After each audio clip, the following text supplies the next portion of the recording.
All right, welcome, and thank you for joining us for today's SoHo Forum debate. I'm Connor O'Keefe. I'm part of the operations team at the SoHo Forum. This is an Oxford-style debate, meaning the audience initially votes for, against, or undecided on the resolution, and then again after the debate is over. Whoever moves the vote in their favor is declared the winner. Go to sohovote.com to cast your initial vote.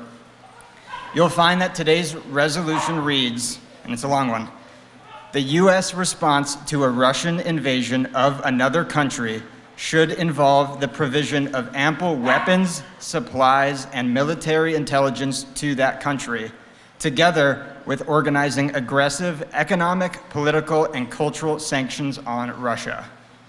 Please note your vote will only count if you vote both before and after the debate.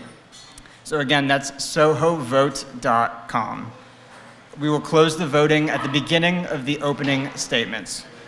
And now to take over for the rest of the debate, the director of the SoHo Forum, Jean Epstein.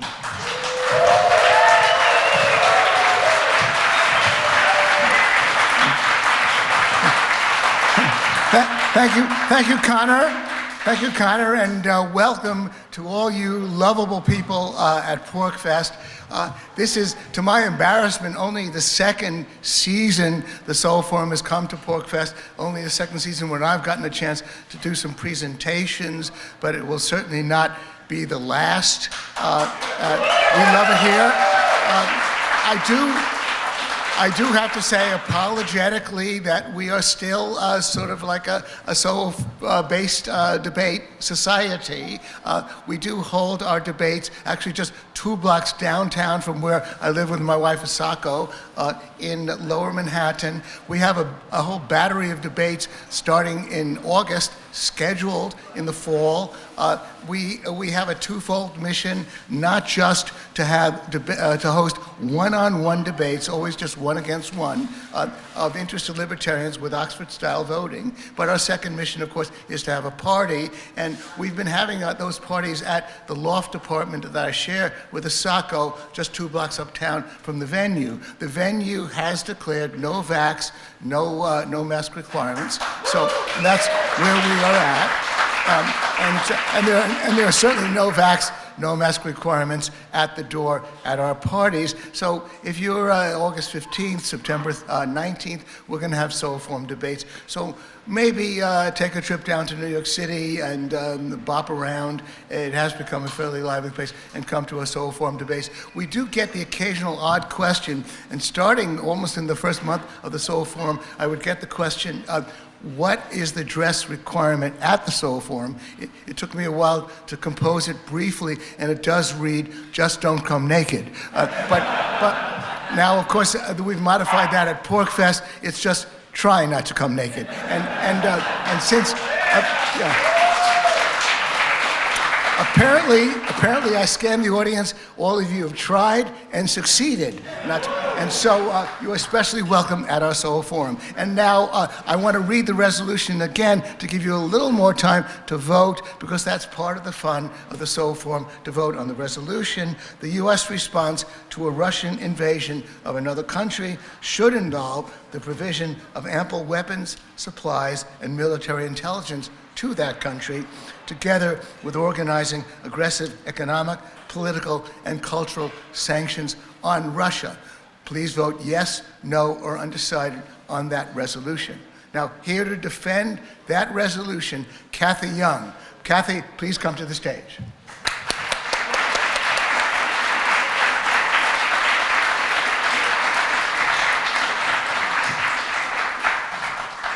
Okay, Cathy, okay. Taking the negative on that resolution, I give you Scott Horton. Scott, please come to the stage.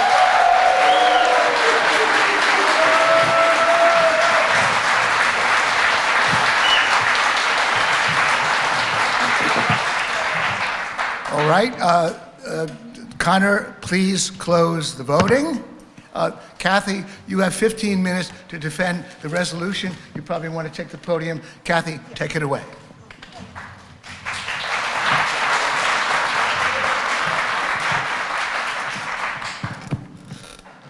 everyone. It's great to be here. This is my first visit to PorcFest, and it's really quite an exciting event. So I want to start by saying that, obviously everyone in the liberty movement agrees that... Let's lower the mic. Oh, sorry. Okay, how's this? Okay. Okay, can everyone hear me now? Oh, sorry. Okay. All right. So, right. So, yeah, I think... It's stable, that's it. Okay. Oh, no. Is it? No, it's not stable, actually. Well, Okay. here we go. Okay. Is that good? All right. So, yeah, I think everyone in the liberty movement can agree that an interventionist state is dangerous to civil liberties at home, is dangerous to the Freedom Project.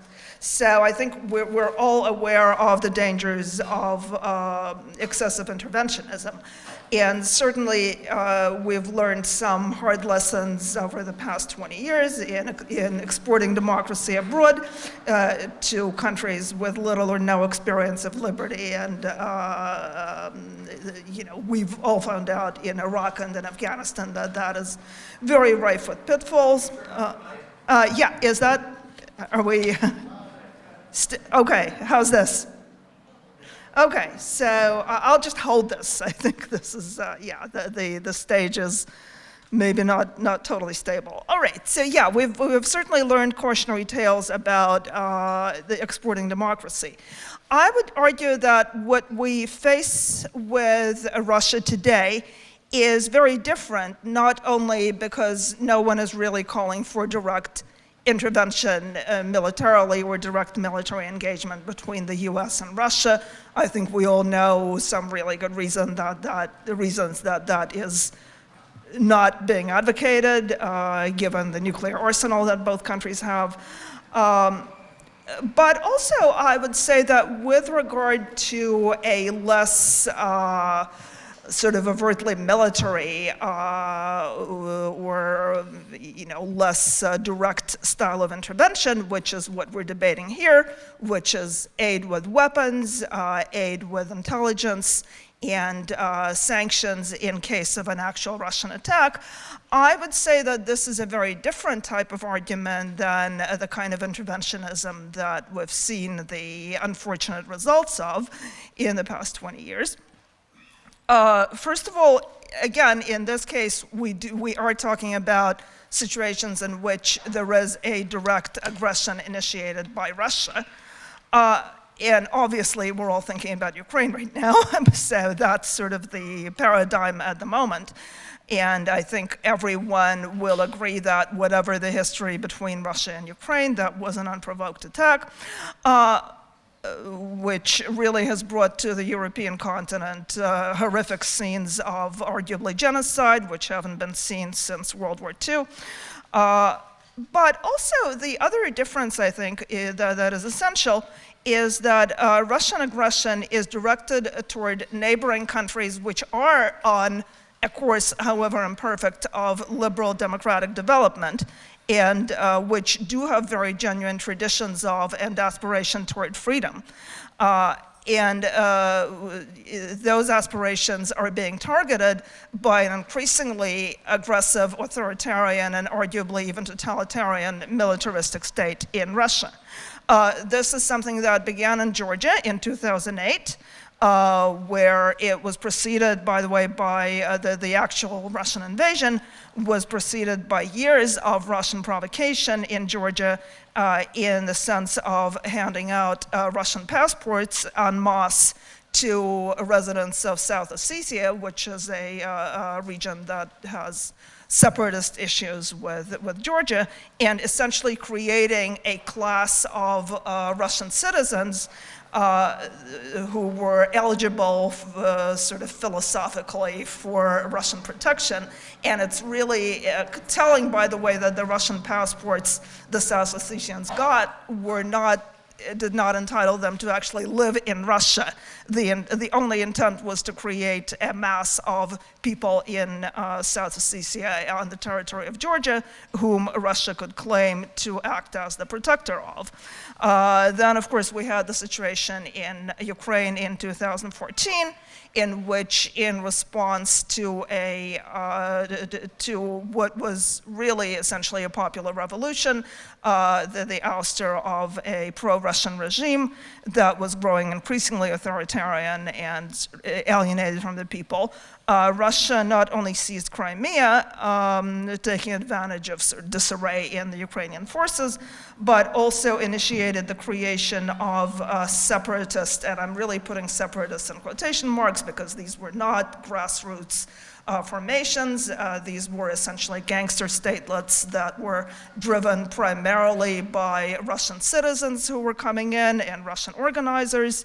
And then there were actual incursions of Russian troops that continued for 8 years with really preposterous excuses where, Russia claimed with a straight face that Russian soldiers who were caught on Ukrainian territory were actually on leave and volunteering to fight for their, Russian-speaking brethren in Ukraine. So, this has been going on for some time, and of course culminating in the recent invasion. I think this is a situation where, you can plausibly oppose on the grounds of philosophical consistency, U.S. intervention, and do it on principle grounds.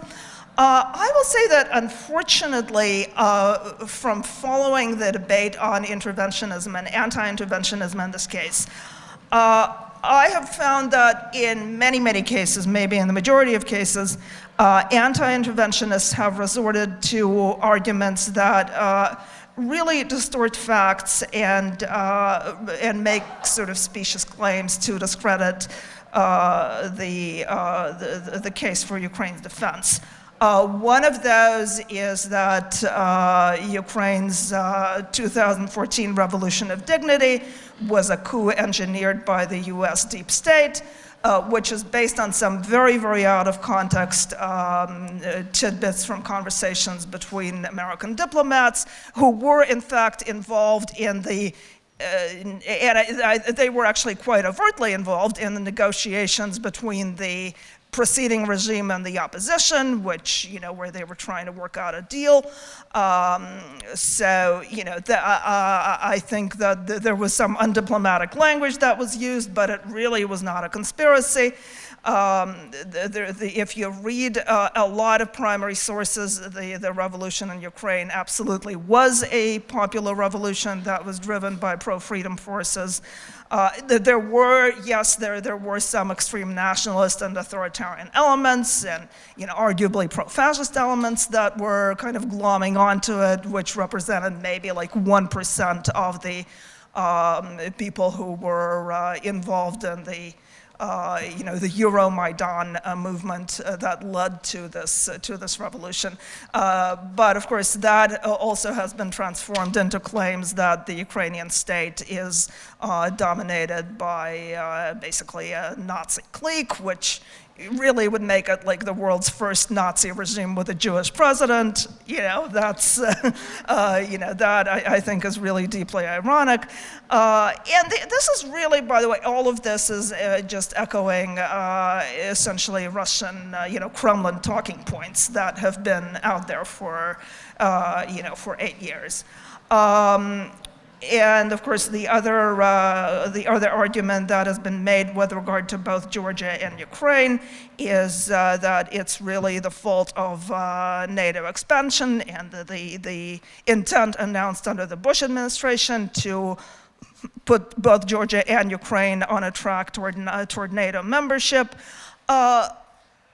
I think that this is a complicated issue, but what I will say is that even there was a fascinating article that was written in 2008 at the time of the war in Georgia by a Russian general named Vladimir Dvorkin, who was part of the arms control negotiating team. So this is a really high-level person who basically said that he was not a great fan of the Bush administration's plan, but he also felt that, again, given Russia's nuclear arsenal, given the overall balance of power, it's just preposterous to claim that NATO expansion poses an actual threat to Russian security.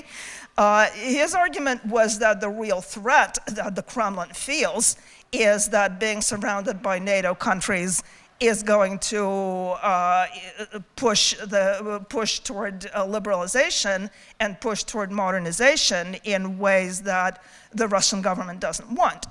I will say, by the way, now without getting into a big debate about NATO, NATO is primarily a defensive alliance. The famous Article 5 of the NATO Charter, which says that the other countries are obliged to come to the defense of a NATO country that has been attacked.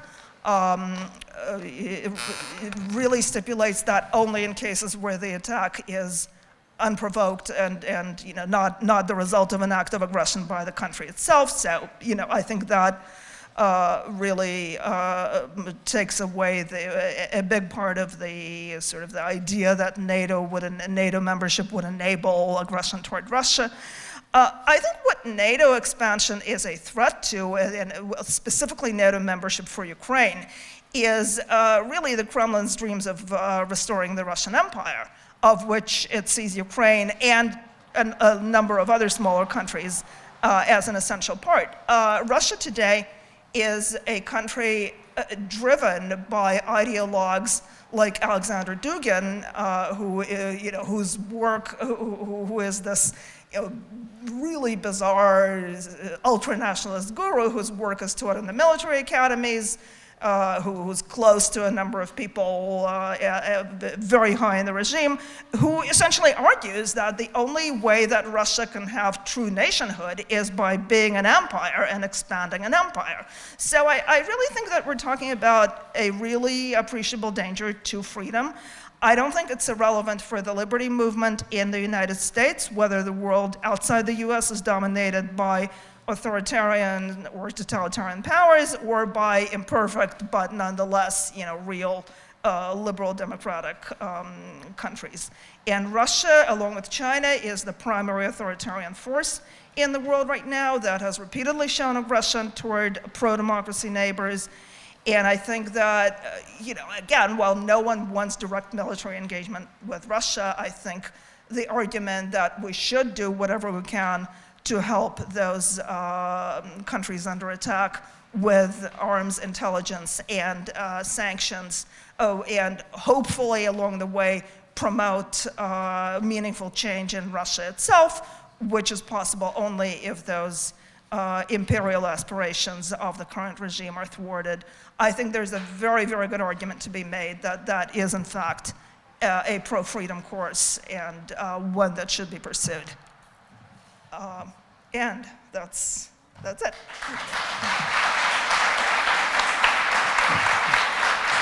Thank you, Cathy.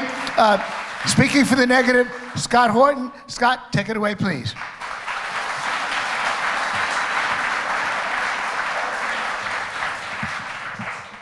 Thank you. We are in agreement that this war is an aggressive and illegal war launched by Russia into Ukraine.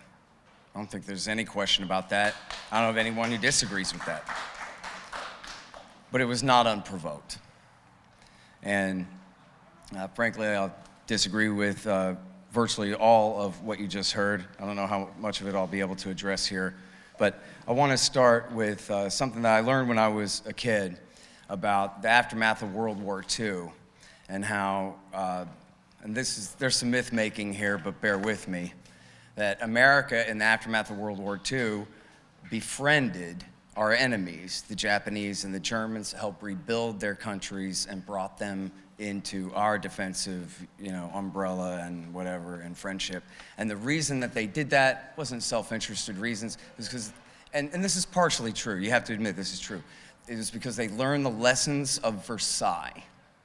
And the lessons of Versailles, as we should have even learned in government school, I learned this in government school, that after World War I, the Allies mistreated Germany so badly in the war reparations and the stripping them of their outlying territories that this essentially laid the groundwork for the rise of the Nazi Party and Adolf Hitler. And of course, if you read Jim Powell's great book, you see how American intervention and extending the war helped lead to the communist revolution in the creation of the Soviet Union in the first place, and thus setting the stage for World War II. And so we're not going to make that mistake again.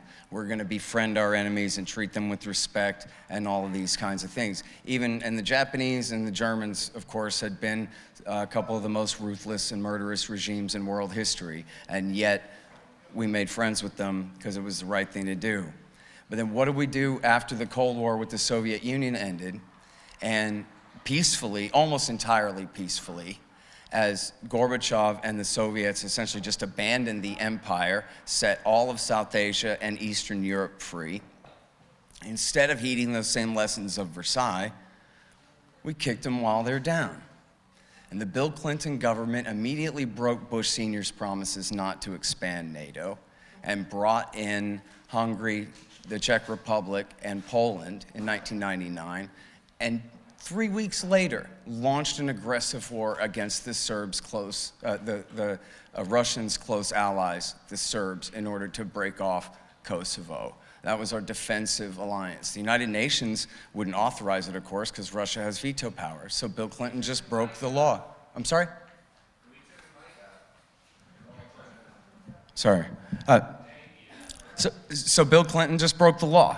And like George Bush's coalition of the willing, he used NATO to do it, and launched this aggressive war in order to break off Kosovo for a bunch of drug dealers and gangsters and organ smugglers and criminals.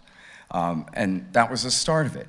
And then, of course, he also sent the Harvard boys to not rebuild their economy the way they had done with the Baltic states and with Poland and try to help them, but in fact, to essentially rape their economy, to liquidate everything and take all the money. Life expectancy dropped by double digits in Russia in the 90s. Imagine a communist, a real, not just in name, but the government owned the economy, everything. A real Marxist country fell and adopted American capitalism, and life expectancy fell by double digits. It was the world's greatest catastrophe, and it was deliberate. And Jeffrey Sachs, who was one of the Harvard boys, says today it was deliberate and he couldn't stop them. And you can take his word for it. Then W. Bush comes in, and even though Putin is the first man to call him, the first world leader to call him on September 11th and say, I'm at your service, he tears up, 2 months later, he tears up the anti-ballistic missile treaty and says, we're going to put anti-missile missiles in Romania and Poland in violation of Clinton's promise that, okay, we're expanding NATO, but we promise not to expand our military equipment into the new NATO countries that he had said in 1997. That's out the window. Now we're doing this. And Bush Jr. went on to bring 9 more nations into the NATO military alliance. And as Ms. Young said, he promised in 2008 to bring Ukraine and Georgia into NATO. And this was despite the fact that 4 months before he promised that, his ambassador to Russia, our current CIA director, William Burns, wrote a memo. We know this from Julian Assange, who right now is sitting in prison waiting to be extradited and prosecuted for espionage for bringing us this information. And William Burns wrote to Condoleezza Rice, "Nyet means nyet." I met today with Sergei Lavrov, the foreign minister, and he explained to me in absolutely explicit terms, NATO expansion stops here. And Lavrov is very polite, of course, and uses his diplomatic language, but he says, we absolutely will not tolerate the addition of Ukraine or Georgia into the NATO military alliance. If you do, it could cause a civil war in Ukraine, and then we might have to intervene, which is a situation that we don't want to have to face. So please don't do this. And Fiona Hill, who you know from TV as a hawk from the Trump administration and testified against him in his impeachment and all of that, she has said, because she was in the W. Bush government then, that the CIA and the other intelligence agencies warned W. Bush, do not do this. This was their high confidence professional assessment. This is a bad policy that's going to provoke Russia. And why didn't they just bring them into NATO then? It was because Germany and France absolutely put their foot down. Why? For one reason. It'll unnecessarily provoke Russia. You can call it a defensive alliance all you want, but from the Russian point of view, looking west, it doesn't look defensive at all. It looks like a steadily encroaching military alliance right into their neighborhood. We have a Monroe Doctrine that now expands the entire planet, but Russia is not allowed to have a Monroe Doctrine at all, not even in their closest neighbors. And in fact, last time we tried to overthrow the government of Belarus was just a year and a half ago. And Lyle Goldstein, who was at the Navy War College, wrote that he thought that was the final provocation. They won't even leave Belarus alone. They tried it in 2005 with the Denim Revolution. They tried it again in 2020. And he said it was then not just Putin, but all of Moscow's national security establishment said, that's it. The Americans are just relentless. They'll never stop. We have to draw the line somewhere. And so we're going to start getting tough now. And just think for a moment, regardless of slogans about a defensive alliance, just put the shoe on the other foot for a second. What if Reagan had spent America and our empire into bankruptcy in the 1980s? Could have happened. And the Soviets had won the Cold War. And then they expanded their military alliance into Western Europe. And then they started expanding it into the Caribbean and incorporating Mexico and stationing their troops and armed forces there. And then they overthrew the government of Canada twice in 10 years because the Canadians kept electing the wrong guys who didn't want to join Russia's military alliance. And they hired a bunch of Hitler-loving neo-Nazis to help them do a violent street putsch on the second one to do it. Then they started threatening to kick America out of our naval bases in Alaska. And then they launch a bloody war on terrorism against the people of Vancouver, British Columbia, who refused to accept the new coup d'etat junta. Now, what would the United States of America do about that? I think everyone knows the answer is, at the very least, we would absolutely invade and crush the regime in Canada that had subordinated itself to the Russians in this way. And that's if we're very, very lucky, because I think the average American president would start launching hydrogen bombs at Moscow. And I think we all know that. I don't think the Russians would dare. And yet we're to believe that Vladimir Putin is the most dangerous psychopath on the planet since David Koresh, but he should just sit there and take it and be used to it and just know that we have him overmatched and there's nothing he can do about it. No matter how many times he says in his speeches at this security conference and that security conference, for the love of God, will you please listen to me? I have security concerns. And you keep encroaching and encroaching and encroaching. And I think any reasonable person who listens to his declarations of war from February the 22nd and 24th, you'll see that, yes, he's angry. But if you read the transcript through, it's far more reasoned argument than bluster and hatred and, psychopathy or whatever. And I'm not saying that his argument justifies what he did. I'm not saying it's a reasonable argument for launching a war. I'm not saying that. I'm saying it is a 100% rational argument right up until that point, that this is the way the Americans have intervened.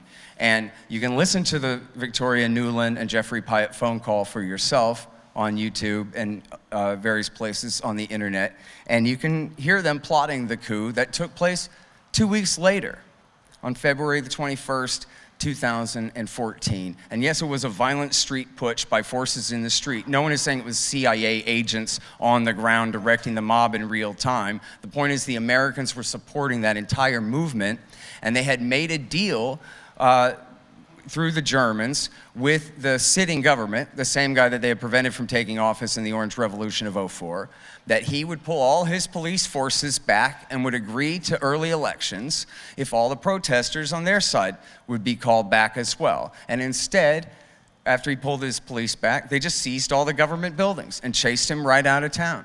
And George Friedman from Stratfor called it the most obvious coup in world history. John J. Mearsheimer from the University of Chicago, the dean of the Realist School of Foreign Policy in America, wrote an entire article about this for Foreign Affairs, the most prestigious journal of the Council on Foreign Relations, in 2014, explaining this entire thing. There's no question about this. And he said at the time then that America is leading Ukraine down what he called the primrose path. We're making them all these promises of what we're going to do for them, but what we're really doing is we're getting them in deep, deep trouble with Russia, and there's going to be a backlash. And then after the coup, what happened was the first thing the new parliament did was outlaw Russian as a second language.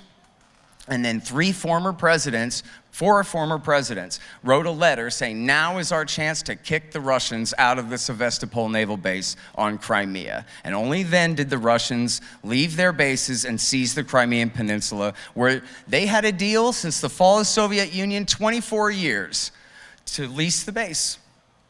And that was it.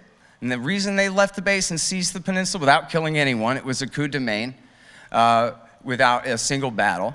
They just took over the thing, was because the new government in Ukraine was threatening to kick them out of there.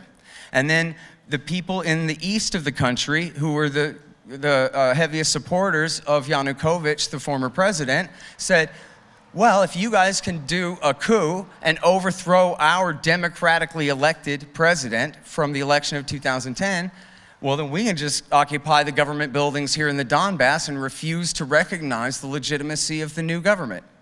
And then the new government launched what they called a war on terrorism and simply attacked them. And, she says, oh, whoever they were that seized power in the Donbass at that time, they were just sock puppets or whatever. They weren't the people of the Donbass. Well, that's just not true. They were. And in fact, they voted after they achieved their, de facto independence. They voted in a plebiscite to join the Russian Federation. And Vladimir Putin told them no. Said, I don't want you to join the Russian Federation. He already had a deal with the Germans and the French, our closest allies supposedly, the Minsk I and then the Minsk II deals, that the new government in Kiev would recognize essentially a strong federalism and autonomy for the Donbass region, Donetsk and Luhansk, but they would stay within Ukraine and not join the Russian Federation. And if you read, again, the declarations of war from last February, he talks about how the Americans made sure and intervened to prevent Kiev from ever implementing Minsk II. And they did pull back the heavy armed forces against them, but there was what they call low-level fighting for 7 years after the worst of the fighting, where overall, as many as 14,000 people were killed there. And so, and all the while, as the Americans themselves admit, they're normalizing and integrating Ukraine's military into America's military forces. It's being led by American military forces in a way that they even said themselves in the New York Times, this is making them a de facto member of NATO. And just real quick in 30 seconds, in 2008, when Georgia launched that war against South Ossetia to reintegrate that territory and killed Russian peacekeepers, provoking the Russian response, Dick Cheney proposed that George Bush launch missile strikes at the Roki Tunnel to collapse the tunnel under and destroy the Russian armored columns coming under the Caucasus Mountains, which could have led right to a nuclear war. And that man was one heartbeat away from making the decision himself, and only the cool, patient wisdom of George W. Bush prevented us from all being annihilated off of the face of the earth right there. And so I'm sorry I ran out of time, but I'll get a little bit more to the provocations leading up to the current war in my rebuttal. Thank you. Thank you, Scott.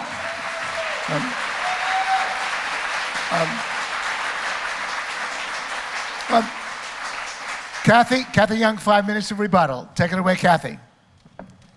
Well, I think that, Scott has thrown out a lot of assertions there, which, I would obviously need a lot more than 5 minutes to address in detail.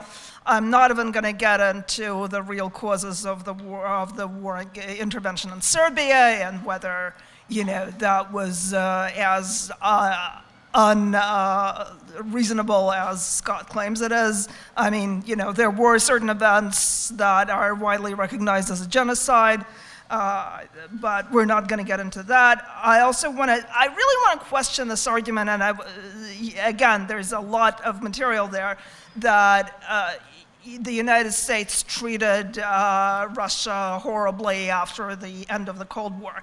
I mean, first of all, there was like $55 billion given in various forms of aid to Russia. A lot of that went to corrupt officials. There was a famous incident where Al Gore was brought a report that basically said, be careful because a lot of this money is going into, to line the pockets of various corrupt people, and his response was to write bullshit across the cover of the report and send it back. There was a famously chummy relationship between Yeltsin and Bill Clinton. Russia was brought into the G7, which it really was not even qualified for in terms of the performance of its economy. In terms of NATO, Russia was brought into the Partnership for Peace, which was a kind of expanded, NATO-related program where all sorts of security programs were pursued together. Russia was brought into the Russia-NATO Council, which was supposed to be coordinating with Russia and addressing whatever security threats Russia claimed that it perceived. NATO, by the way, held joint exercises with Russia, or until fairly recently. This is something that you won't really hear, but NATO paid for a lot of programs, for instance, in assistance to decommissioned Russian officers. So, I think this is a very, very simplistic idea that, Russia was just trampled underground. I think whatever Jeffrey Sachs says really needs to be taken with a grain of salt, because Jeffrey Sachs gets a lot of, this is the Harvard economist who was involved in the Russian economic reform, and he routinely gets accused of, being to blame for the horrible way that, the really bad way that these reforms turned out. And of course, his response is to say, well, that just happened because the US and the IMF didn't give more money. I think it's really kind of telling that Scott sees pro-democracy, pro-freedom movements in places like Belarus as solely engineered by the US and essentially attempted coups. In terms of the Victoria Nuland tape, you can listen to it, but I think you really have to remember the timing. This was not a preparation for a coup. This was a discussion of an ongoing deal. I mean, they were talking about which people in the Ukrainian opposition should join the government. There is absolutely no evidence whatsoever that this was being done in preparation for a coup. This was being done as part of negotiations between Viktor Yanukovych, the pro-Russian president, and the opposition on forming a new government. So, there is that. And I think, I'll just add one real quick thing in terms of this argument that, what would the United States do if Russia was cultivating alliances in the Western Hemisphere? Well, it's been cultivating an alliance with Venezuela forever. We haven't invaded Venezuela, as far as I can tell.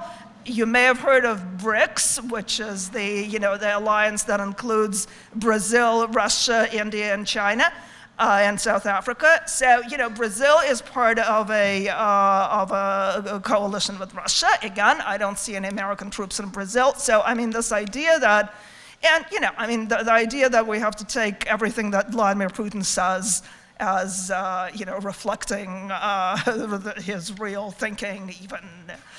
Vladimir Putin has also said, among other things, that, Madeleine Albright made a statement that Siberia shouldn't belong to Russia because it's, it just has too much natural wealth to belong to one country, which is a complete canard.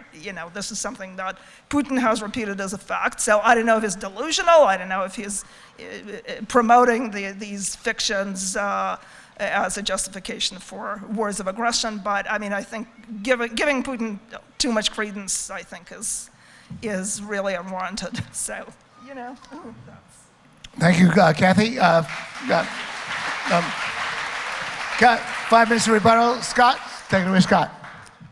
Thank you. Well, first of all, regarding Madeleine Albright there, I wouldn't put it past her.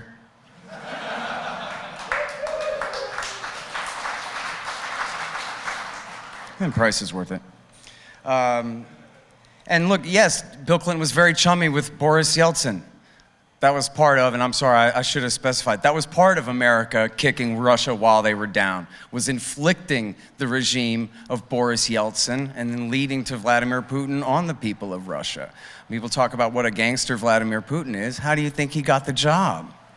And everyone knows, you might have even seen, there's a movie with Jeff Goldblum about how they rigged the election of 1996 for Boris Yeltsin. They poured in billions of dollars, they stuffed ballots, and they ran 1,000 focus groups and public relations, Madison Avenue, full-scale campaign to re-elect Boris Yeltsin over the Russian people's dead body. They already wanted rid of him so bad at that point. And then, of course, it was Yeltsin who hired Putin to fight the war in Chechnya in two of them, in 97 and then again in 99, which is how he made his rise to power. And in fact, as will be detailed in my book coming out whenever it finally comes out, but I have multiple very credible sources for it. Bill Clinton's CIA was backing, with the Saudis, backing the terrorists in Chechnya in 1999 in the war against the Russians to try to help disrupt the reopening of an old Soviet oil pipeline that went through there. As part of his dance with the devil, at the same time Al-Qaeda was already attacking us, Bill Clinton was still supporting them that whole decade long. And this was in Vladimir Putin's declaration of war from February too. And you supported the terrorists in Chechnya in 1999 and 2000 against us too. You think we forgot that? Now that might sound like some Alex Jones BS, but it's not, it's true. And of course the Russians, even though the Americans might have forgotten it and don't care about it, the Russians sure don't. They consider it the height of importance. Now, to me, right now, regardless of what anyone else in North America thinks, I think that Joe Biden's refusal to send Antony Blinken, our Secretary of State, to Geneva to meet with Sergei Lavrov to achieve some kind of ceasefire in this war is the greatest political scandal of the 21st century and maybe in the last century. This is, as John Mearsheimer said on the NewsHour, imagine the Cuban Missile Crisis, but Kennedy refuses to talk to Khrushchev the whole time. We could have all been killed. And that is the comparison here. We're 4 months into this war, and Antony Blinken hasn't talked to Sergei Lavrov since February the 15th? And that's because they wanted this war to happen. And I admit I fell down on the job, and I wasn't paying close enough attention in the run-up to the war to the different signs that the Americans, as serious as the Russians were not trying to stop this war. Biden's take was, you better not do it, or else. But he wasn't willing to negotiate. We know they refused to discuss NATO membership for Ukraine and other things. And you can find in the press where people like Admiral Stavridis said, well, listen, we don't know the first thing about defeating an insurgency. He told the New York Times.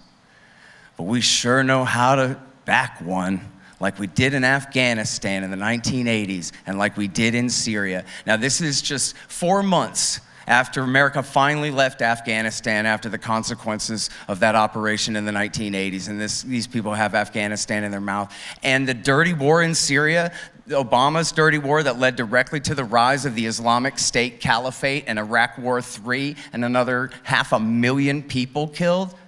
And these Democrats say, this is the model, this is what we want to bring to Eastern Europe. We want to pour these arms in. And their assumption was that the Ukrainian state would be defeated quickly and that they would be arming an insurgency led by, yes, Hitler-loving Nazis, the Azov Battalion and the Right Sector and the Adar Battalion and these other guys who the Western press, the New York Times, the Washington Post, the BBC and Channel 4 and everybody else has covered this for years. The influence of the great-grandsons of the Galatian SS from World War II and their role in this war. You know, in World War II, we allied with Stalin to fight against the Nazis.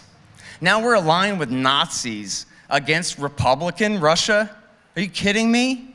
This is absolutely insane, and it's risking nuclear war has us closer, or at least at the same risk or worse of nuclear war as we've been since the early 1980s and the height of Reagan's brinksmanship, or even the Cuban Missile Crisis in 1962. And in her opening argument, I know it's hard, short for time in a debate, yes, we should send in arms and coordinate intel and help Ukraine fight the war, was just one throwaway line without even the slightest regard for what the possible consequences of that could be. And in case you haven't looked it up on YouTube later, just one H-bomb can kill your entire hometown. That's it. It's not a risk worth taking. Thank you.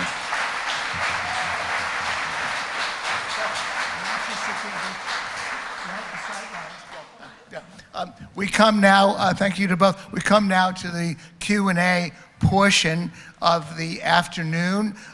Line up with your questions. I want Cathy moving over there so that people can see her. Guys, make sure you speak into the mic, two of you. Please. Yeah, well, make sure you're speaking to the mic, Cathy. Hold your mic up. Yeah, okay. And I trust the camera is catching them both. This is on, I think. Yes, okay, all right. And then please phrase your question as a question. No need to identify yourself. If there's anybody in particular you're addressing a question to, state that as well. First question, please. My question is for Scott. You gave a great summary of the provocation. What do you think Putin's other option would have been? What would have been a better play? That's a good question, and honestly, I plead guilty that I've really not thought very hard about this and talked with other great experts about this. But I know just one throwaway line that I saw on Twitter that made perfect sense to me, just kind of right off the top of a friend's head, was, well, he could have just cut off all natural gas to Europe altogether and said, you can see how serious I am about this. You know, it's like people said we should have set off a nuke offshore to demonstrate to the Japanese before using one on their cities, you know, this kind of thing. Maybe he could have gone a little bit further in demonstrating how serious he was before ordering a full-scale attack like that. There had to be another way than to do what he's done. And quite frankly, you know, my only dog in this hunt is I'm on the side of the Ukrainians. My wife is from Ukraine. She has family there now. And in fact, she has family in Russia as well, a young man who's in danger of being conscripted into this war. Tens of thousands of people have been killed. It's a total horror show. So it should have been something else. Cathy, comment from you on the question and the answer. Any comment, Cathy? Well, I mean, I think that Putin could have just not invaded. I think it's, you know, I really do not believe that there was like any sort of imminent security threat to Russia.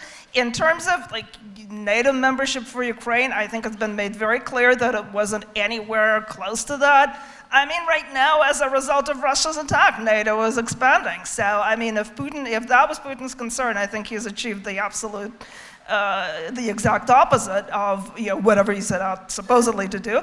In terms of, you know, looking out for the Ukrainian people, I think right now something like, is it 89% of Ukrainians say that they want to fight, that they don't want to negotiate, they don't want to, because negotiating basically means that you're going to leave hundreds of thousands of people under an incredibly brutal occupation that is currently, you know, taking Ukrainians to Russia as slave labor, essentially. I mean, this is like, we're talking really like World War II Nazi, well, not, I don't want to bring up the Nazis because they're not sending people to gas chambers, but I mean, I think that's concerning enough. So I think, you know, right now, close to 90%, if not more, of Ukrainians say that they want to fight and defend their country as long as it's humanly possible. So I think, you know, if we want to respect the wishes of the Ukrainian people, this is certainly what they seem to want. Okay, yeah, thank you.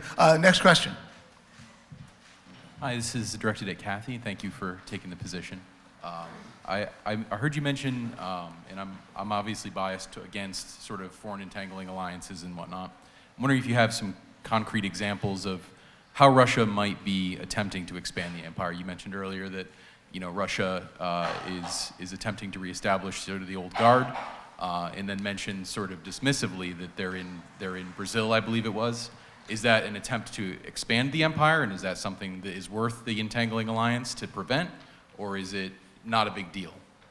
Oh, I mean, I don't think it's a big deal. I mean, I think that it's, you know, Russia clearly wants, really in large part, I think, for the Kremlin elite's self-esteem to be seen as a player, as a big player on the international stage, because I think that was really the great blow to the sort of the Russian political establishment's ego, that suddenly they went from being an empire and like the other superpower to being, viewed by many as a second-rate, if not third-rate country. I mean, I'm fine with Russia trying to maintain foreign alliances as long as it does it in a peaceful way. So, I don't think that's a problem.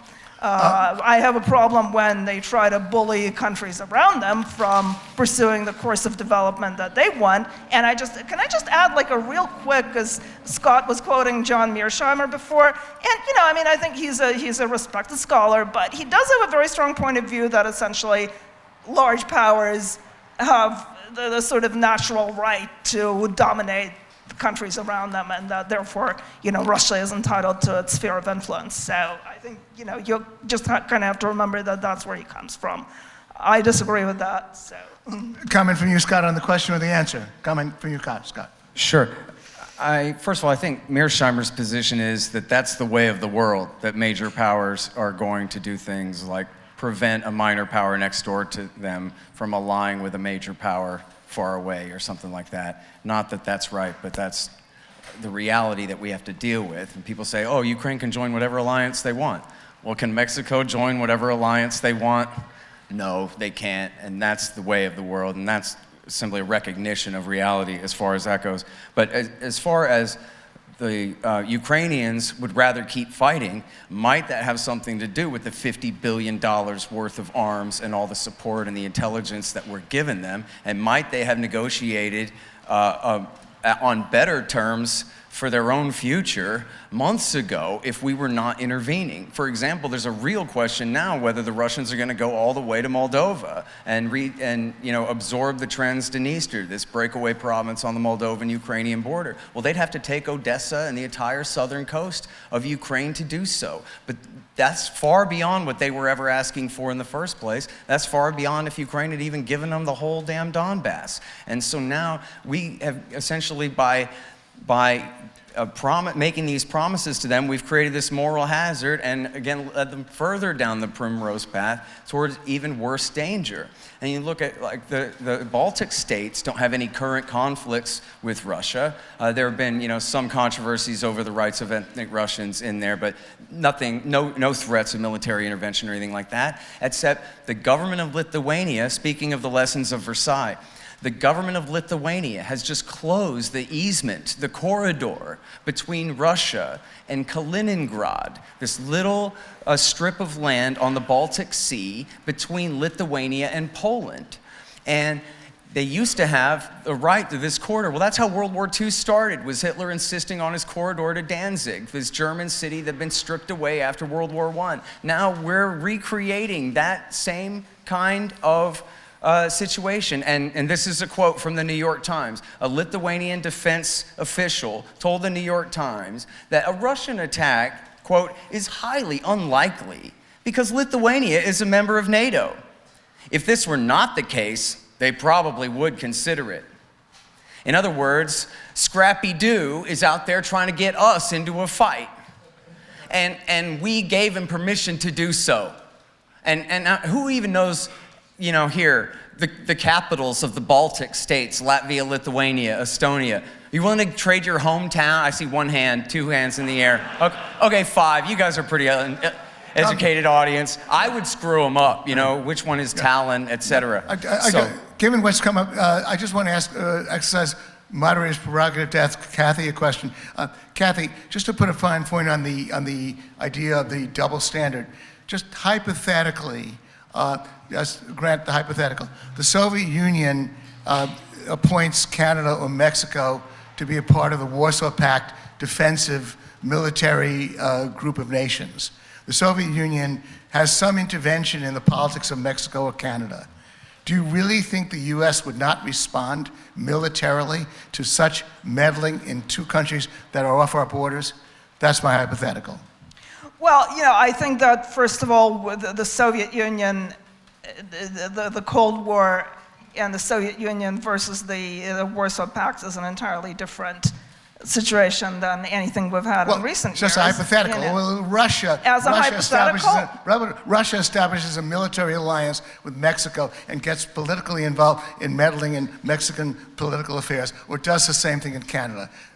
Off our borders, Russia's directly involved in saying, oh, it's all defensive, just military defenses in Mexico and Canada against the possible US. What would the US do? Do you think we would just accept it? We wouldn't invade? We wouldn't respond militarily? I don't think we would respond militarily. Excuse me? I think we would, you mean like Russia, not the Soviet Union? Russia, I said Russia. Okay, That's Russia, well, the country. I yeah. mean, I think that there would certainly be a lot of very strong diplomacy. I really cannot see the U.S. invading Canada, the U.S. invading Mexico. I mean, Mexico, by the way, had extremely friendly relations with Fidel Castro for all of the duration of the Soviet Empire. We didn't invade Mexico over that. So I mean, I think this idea that we go around invading like anyone who forms an alliance we don't like, I think is bizarre. Okay, comment, yeah. Sure, I just need a short amount of time for this one. Go ahead, come. This is how we got into World War I. It's the Zimmerman telegram promised a German alliance with Mexico, and we declared war against Germany. That was it. And by the way, who in the world in the middle of World War I thought the Germans were coming to Mexico to help them retake the American Southwest? But that was good enough for Woodrow Wilson. Don't even think about it. And because the lesson was the Germans ought not to be talking that way, not whether they could really accomplish such a thing or not. And then, Cuba, you talk about Cuba. Cuba wasn't the world empire. Cuba was one of the satellite states of the Soviet Union. So Mexico's more or less friendly relationship with them is irrelevant. It wasn't a military alliance of any kind. And America did do an illegal coup d'etat, which failed in the Bay of Pigs, and we almost got into a nuclear war during the Cuban Missile Crisis when the Russians put nuclear missiles in Cuba, and Jack Kennedy announced that he would burn the whole world to the ground before he let that continue. Remove your missiles or else, he said, and forced them out. And as Putin said in his speech, he said, when he declared war, again, I'm not saying this is a good enough reason to declare war, but I'm saying it's a reasonable argument. He said, and he ticked off the times, your what-you-call missiles, if they were placed in Kharkiv, could get here in 15 minutes. Your Tomahawks could get here in 10. And if you installed hypersonic missiles in Kharkiv, they could be in Moscow in 5 minutes. He said, this is like a knife at our throat. Right, and Nothing. if anyone was talking about installing missiles in Kiev, American missiles in Kiev, then that would actually be a valid argument. But I don't know why we're even discussing the hypothetical when Bill no one Clinton promised not to put military equipment into the countries that he brought into the military alliance, and then he did it anyway. And in fact, you guys will remember that when Putin, in his demands last December, said, I want all NATO military forces that have been expanded into Eastern Europe and the new NATO countries brought back to where they were in 1997, they treated 1997 like it was 1897. Are you crazy? We're not going back. What's 1997 have to do with anything? Oh, it was just Bill Clinton's solemn oath that, yes, we're expanding our alliance, but we promise not to move our equipment in. So now Vladimir Putin is supposed to accept that we're making Ukraine a de facto member of NATO, even in the words of American officials in the New York Times. But no, don't worry, we promise never to put missiles in, and if we do, it'll be too late for you to do anything about it, because there'll be 5 minutes from Moscow. So again, I'm not saying that's a good enough reason to invade, but it's just ridiculous to say, that's not a legitimate security concern, that's just a hollow excuse. Come on. You've got a chance to comment later. Let me question here. Yes, sir. I would just like to add first, before my question, if I may, to the comments. Make it short, please. I'll make it short. First of all, 3 words: military-industrial complex. Money. Our president, Dwight D. Eisenhower, Oh. who ran World War II, basically, came into office. On his way going out, he said the greatest threat to America and the world as a whole is the military-industrial complex. If Kennedy had listened to the military-industrial complex, who said, take out those missiles in Cuba now before they're active, we would not be having this conversation, because they were already active. and they were told the first sign of aggression to hit that button. Dwight, That's Dwight, completely correct. Dwight, do you have a question? My question is, we were told by Mr. Putin what his legacy was going to be way ahead of time. His legacy was to rebuild the motherland. What's the question, Dwight? Well, here's what it is, sir. Yeah, You have to add lead into this. Sure. That included his incursion into Crimea. That included his incursion in 2008 into Georgia. Georgia first, Crimea second, and then into the Ukraine third. Each one of those times he was acting on what he said he was going to do, first of all. Why did we put that pipeline in when we already had plans drawn up for a pipeline from underneath the East Mediterranean Sea with vast resources that was going to go across Italy and supply the needs of the future of Europe for the long term? You know why? Because of the industrial military Okay, is that your question, Dwight? Okay. Okay, look, I think essentially that's correct. Well, the first thing and the last thing you said kind of negate the second thing you said. What it is, You have to sit down, sir. what it is, Sir, you'll have to sit down. You've spoken your piece. Thank you very much. But go ahead, yes. no, what it is because of the military-industrial complex and because of the American empire. For one example, they had this policy beginning with Bill Clinton to stick as many straws in the Caspian Basin as they could and suck that energy south, east, west, anywhere but through Russia to get to the world's customers. This is why Bill Clinton's government backed the rise of the Taliban in Afghanistan in 1996, is they wanted the Taliban to take over the whole country and guarantee security for a pipeline from Turkmenistan down to the port of Karachi in Pakistan. And this was, part of, and this goes to why it negates the second thing you said about Putin's imperial ambitions. I don't know what exactly it is that you're quoting that he supposedly said, but in the case of Georgia and in the case of Crimea and the rest of what's gone on in Ukraine, and for that matter, in the case of Russian intervention in Syria, it was all America's fault in the first place. Russia, for example, in Crimea, again, as I said in the debate, had 24 years after the fall of the Soviet Union had maintained a lease on the Sevastopol naval base. It wasn't until the coup d'etat junta threatened to kick them out of there that they said, no, thank you. And in fact, Putin actually did an interview where he said, sarcastically, he said, we thought about how nice it would be to go and visit our friends, the NATO sailors, down there at the new naval base, their new naval base in Sevastopol. And then we thought, no, we'd rather that you come and visit us at our base instead, and we'll just keep the base.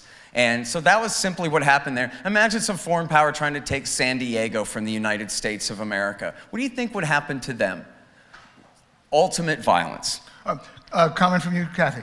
Well, I want to say that, first of all, I'm not even really sure where the San Diego example comes in, because that it's is an actually... important naval port. It's U.S. territory. I mean, I think we can argue about whether Ukraine had a good reason to repeal the lease at that point, considering Russia's actions toward Ukraine. I completely reject the idea that it was, a junta, a coup. I really don't even want to get into the whole, Azov battalion thing, which is... Of course you don't want to get into the Azov battalion. Well, I could, but... Tell me on a scale of 1 to 10 how much they love Adolf Hitler. Go. Yeah, right. Well, let's, that would probably take us an hour, and, but it's 10. They love Adolf Hitler 10 on a scale of 1 to 10. You can read it in the BBC, where they said they're here to rid the world of the Jewish-led Untermenschen and save the white race. One of the major militias is called C14. That stands for the 14 words of the slogan of the white supremacists. Give me a break. Yeah, that was written by a guy who co-founded the Azov battalion.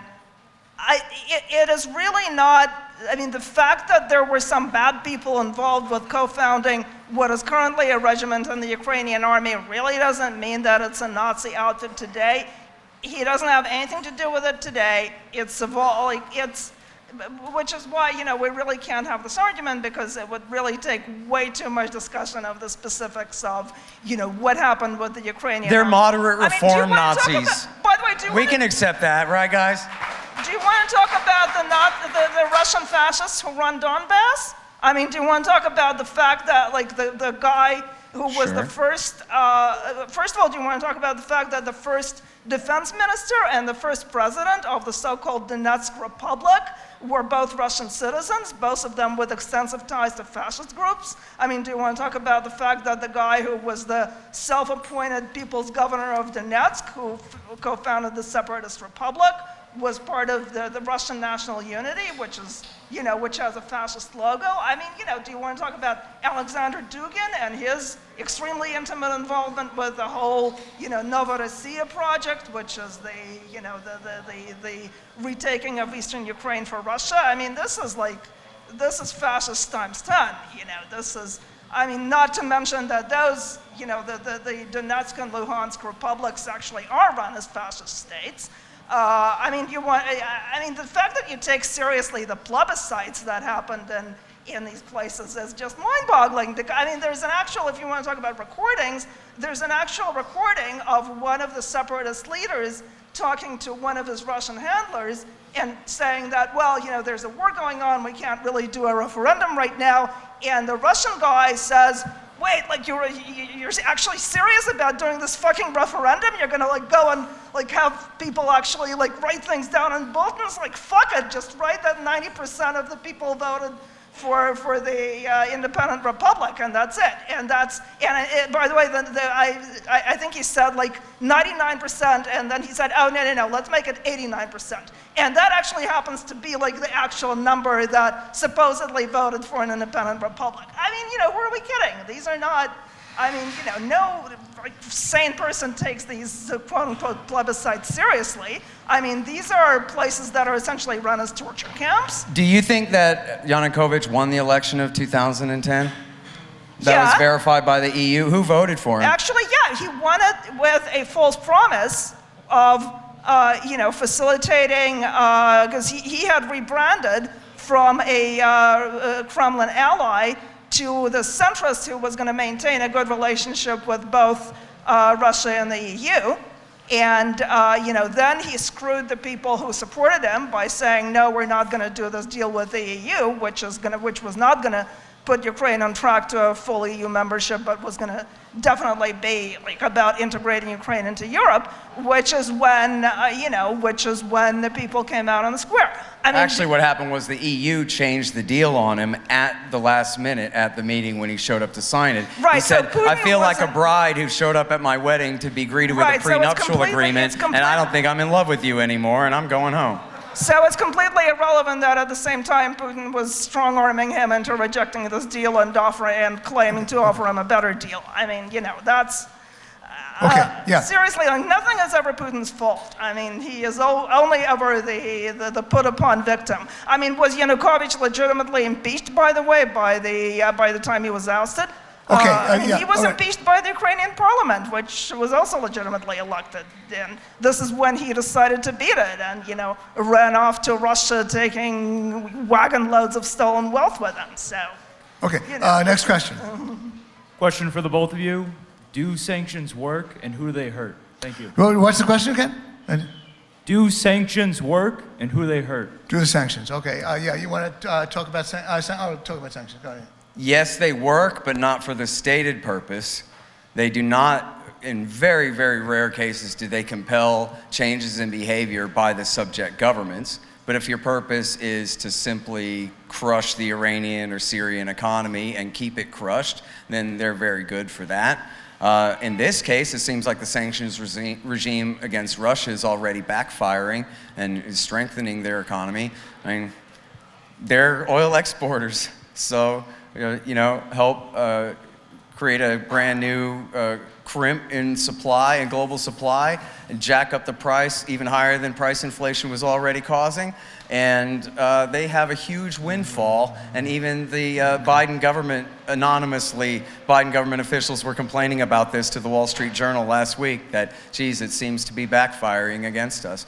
But overall, it's meant to be a war, of course, against helpless civilians. In the 1980s, in the 1990s, they would say about the blockade against Iraq that, well, everybody knows with the oil for food program that Saddam Hussein is taking all the money and he's spending it all on his palaces. That was a cliche. He's spending it all on his palaces. Well, then maybe we should lift the blockade and reopen trade with the country and figure out a different way to proceed. If he is not suffering at all, you're telling me he's redecorating while people are starving to death, then it's not working for what you said it was supposed to accomplish. It's just accomplishing all horror show. And by the way, this was, of course, one of the main reasons cited by bin Laden for attacking the United States. America maintaining bases in Saudi to wage this blockade and the no-fly zone bombing campaign against Iraq and starving the people of Iraq all through the 1990s. That's how those towers came down. Comment from you, Cathy. Right. Well, first of all, I think the sanctions in this case have been actually pretty carefully targeted to primarily hurt a lot of people in the Russian oligarchy and the Russian establishment and target their personal wealth. So I think these sanctions actually have been better calibrated to, hit the people who deserve to be hit. In terms of, are they working perfectly? No, certainly not. And I think the dependency of Western Europe on Russian oil and gas is scandalous. I think this is a situation that Western Europe should have never gotten into, and I don't want to get started on nuclear power, because this is going to take us in a whole other direction. But this is something that really should not be should not be taking place. Obviously, as long as the dependency continues, the sanctions are not going to have real bite. But yeah, I think it's a good thing right now to signal to Russia that it is a pariah state, because I think Russia is, the Russian establishment is very, very concerned about its ego and its international image. So, I think that, is it possible that there will be some sort of regime change because of this? I don't know. I'm actually not at all blind to the possibility that regime change in Russia could pose serious dangers. I think this is something that needs to be considered very, very carefully.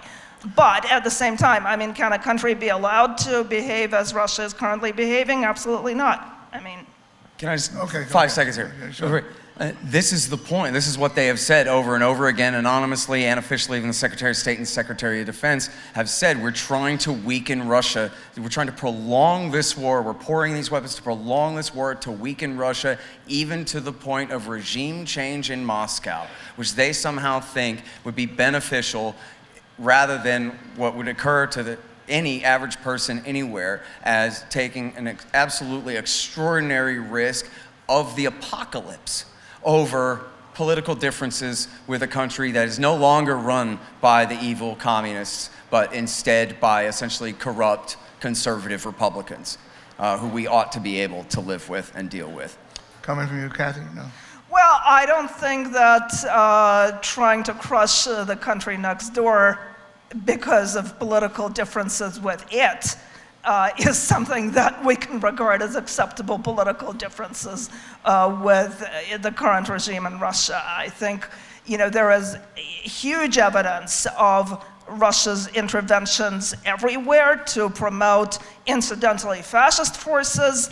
Russia is really positioning itself currently as the sort of head of the illiberal international, where, it's allied every anti-liberal force that you can find, whether it's communist or fascist, you will find usually Russian financing behind it. So I think, Russia is a huge perpetrator right now of I want footnotes for that, other than just anonymous CIA claims in the Post. Okay, well, next, I think this will probably have to be our final question. Lay it on us, sir. Okay, this is for both of you. Given that Putin has the initiative, do you think the Ukrainians should give up and surrender to stop the slaughter? I guess that's... I didn't hear that very well. Sorry, what was the question? Well, if Putin has the initiative, should the Ukrainians give up and surrender? Is that your question? Yeah. Okay. Cathy, your answer. Well, obviously, I don't think so. The vast majority of Ukrainians believe that they want to stand and fight, as long as they can. I don't think it has... would they surrender if they weren't given weapons? Yeah, they would have no other choice. But I think clearly no one wants to go to war just for the hell of it, just because, they give you weapons. I think they're seeing, I mean, Russia is very clear right now that it wants to stamp out a Ukrainian national identity, that, you know, the Ukrainian national identity as such is a threat to Russia, supposedly. I mean, they're very, very explicit about this at the moment, so I don't know what we're talking about. You know, that's, you know, clearly the Ukrainians want to fight, and they have the will and capacity to fight, and I think they've demonstrated incredible, you know, bravery and stamina in fighting back. So, you know, the fact that maybe like 0.5% of their fighting force is involved with a regiment that has a dubious history with a you know, white supremacist founder is unfortunate, but you know, I don't think that that should really materially influence the course of our support for Ukraine. Coming from you, Scott. I want a footnote for that low percentage too. Listen, the international fascists are all going to Ukraine to fight on Ukraine's side against the Russians, including Nazis who participated in the riots at Charlottesville and who were arrested by the FBI, and including Nazis from all over Europe. It's just a lie that the Nazis are, of the West are on Russia's side in this thing. It just isn't true. And what should happen now, because this is a proxy war, America is the world empire and Ukraine is our client state.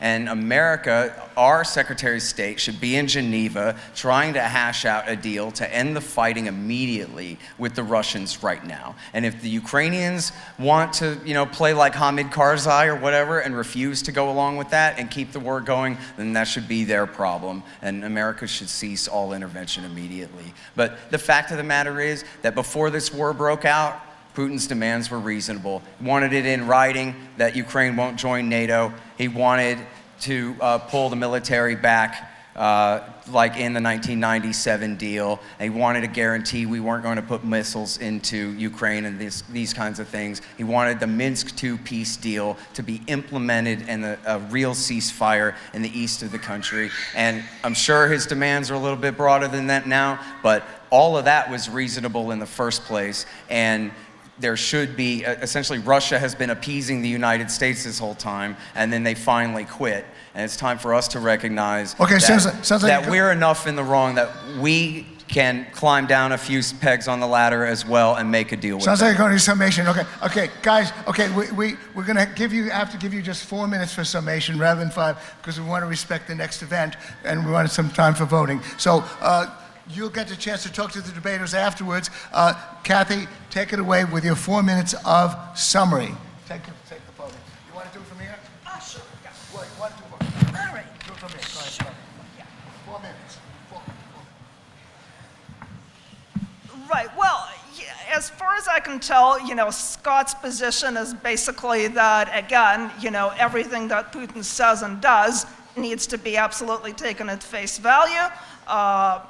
You know, everything that Putin does is completely defensive. He is the innocent victim who is only ever, you know, put upon by the United States and American allies. I think, first of all, it is worth pointing out, by the way, that the conditions that Putin imposed included not only a guarantee that Ukraine will not join NATO, but also a guarantee that it will not join the European Union, which, you know, what security concern does that pose to Russia? I mean, clearly, it is just really overwhelmingly clear that Russia's real concern is Ukraine sort of leaving its sphere of influence and not being available to become a building block for this, you know, reinvented Russian empire that Putin has been talking about for, you know, for ages, really, and that his ideologues have been talking about. I think it's really very foolhardy not to notice that, yes, while Putin made some friendly overtures to the United States early in his rule, he also showed signs very early on of wanting to reinvent the Soviet/Russian empire, complete with, among other things, even just symbolically bringing back the music of the Soviet anthem and bringing back the red flag as part of as the official banner of the Russian army. initial quarrel between Russia and Ukraine was basically that Russia was backsliding toward authoritarianism and Ukraine wanted to be on a Western path of development. If you look at the conflict in Ukraine today, Donbass is the region that is still stuck in the Soviet heavy industry mode. I mean, to the extent that the people in Donbass are like authentic local separatists, they are the people who are Soviet nostalgists. You know, they are the people who really just want the Soviet Union back the way it was. I mean, they brought back these, you know, young people's communist organizations. By the way, Russian soldiers today in the Ukrainian towns that they're taking, they're putting up statues of Vladimir Lenin. I mean, I don't know how much more explicit you can get about the fact that this is about rebuilding some sort of simulacrum of, you know, the Soviet Union / the Russian Empire. I think clearly, again, Ukraine wants to fight for its existence. Ukraine is facing a situation where its citizens are being kidnapped and forcibly taken to Russia. I mean, that's been very well documented. In terms of I just want to say about the war in Donbass, again, these were gangster statelets that were, among other things, kidnapping Ukrainian citizens. I mean, this is not a completely aggressive war of attack by the Ukrainians on these separatist republics, which, yes, were led initially very much by Russian citizens. So, you know, I think that I don't want to say that Ukraine has been completely blameless in all of this. By the way, just real quick, another factoid that Scott mentioned, the law that banned, the early on banned, demoted Russian language from the status of second official language. That was vetoed by the president at the time. Has Ukraine made some mistakes? Yes, but it is an aspiring democracy that is being attacked by an authoritarian neighbor, and I think that's really clear. Thank you, Cathy. 4 minutes of summary, Scott. I'm sorry. Sorry. Yeah. Go ahead, Scott.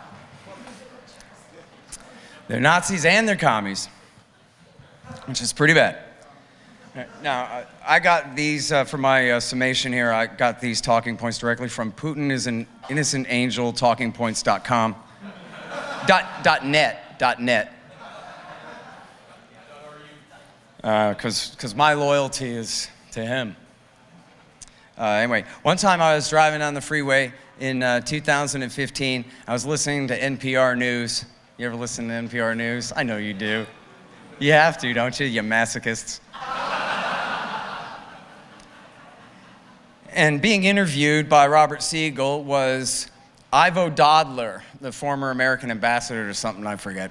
And he was part of a study, I think it was the Brookings Institution, had a study with a lot of big names on it that said we should be pouring arms into Ukraine. Now, Obama, the first black president to support a Nazi coup d'etat junta in power, was afraid to arm them. And there are multiple sources he knew how radical and how bad the guys were that he just helped to put in power, and he was afraid to dump in arms. And so this think tank was demanding that we need to hurry up and do this, as they put it, to start sending Russians home in body bags. Now, Russia had not invaded at that time, but they had sent special operations forces essentially across the border to assist in the separatists, holding out defense against the attack by Kiev. And he said, we have to start sending body bags home to Russia. And Robert Siegel said, well, and then what's going to happen?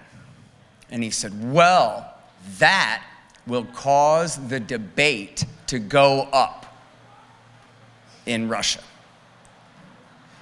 And something about how they'll all blame Putin rather than blaming us for killing their sons. And they'll all blame the government and want to come home immediately rather than wanting to double down and get some revenge for those who spilled their blood.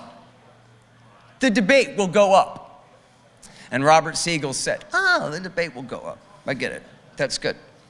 And you see the same level of thoughtfulness in the policy that led to the war in Ukraine just last winter. In December, The Biden government told the New York Times, well, what we're doing is we're escalating the amount of weapons that we're pouring into Ukraine. Trump had started it. I don't want to leave that out. Trump had poured in the weapons. But the Biden government said last December, we're pouring in the weapons, but we're carefully calibrating the amount so that it's enough to deter Russia so they won't invade, but it's not too much to provoke them that they will invade. Well, now here we are, 6 months later, and tens of thousands of people have been killed.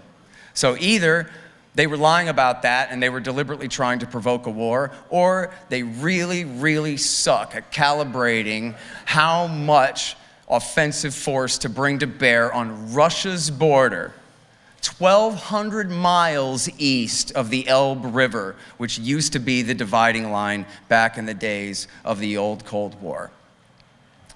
We'll send Russians home in body bags. Question mark, question mark, question mark. And then after that, it'll be great.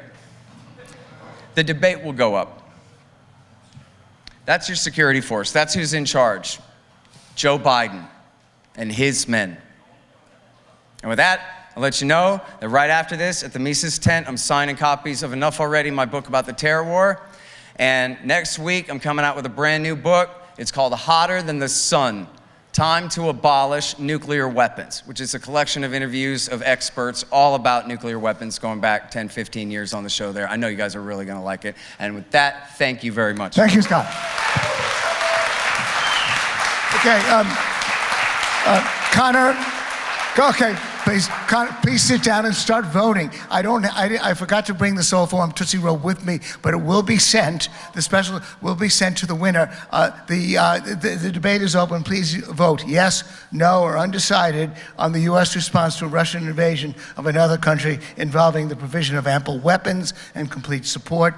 Vote yes, no, or undecided. While you're voting, my own announcement, at 3 o'clock, somebody's going to escort me to that, at 3 o'clock at the Autonomy Speaker Pavilion Cafe, which is up the hill, I'll be delivering a talk interactively called Mommy Was a Commie, literally, my mommy, and ironically helped prepare me to become a libertarian. It will be my personal story and how Mommy, being a commie, helped prepare me to be a libertarian. A paradoxical discussion by me at 3 o'clock, Friday at 4, tomorrow up there, I'll be doing a presentation on the dirty data of labor compensation myths.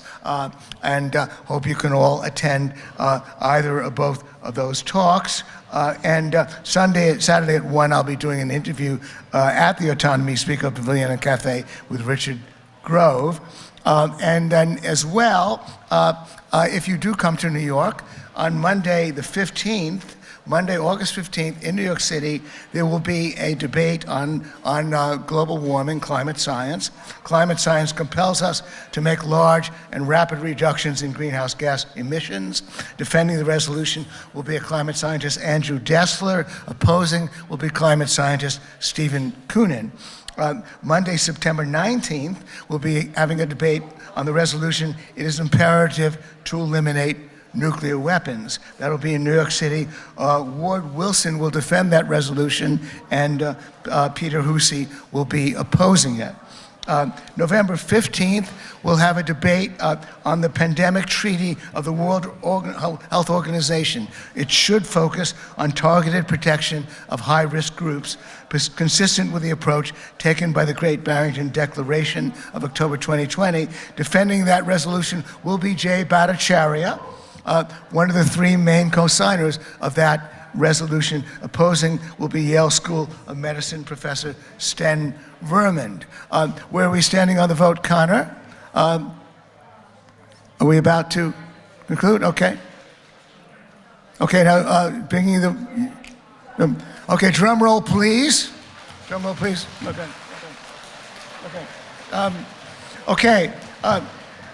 Interestingly enough, the yes vote picked up yes vote initially had 1.6% of the vote. It was at 1.6%. It's only one, but it did not pick up any votes, the yes vote. So that's the statement to beat. Did it pick up votes? The no vote went from 76.6% to 96.7%. So, but thank you both. Thank you both, Cathy.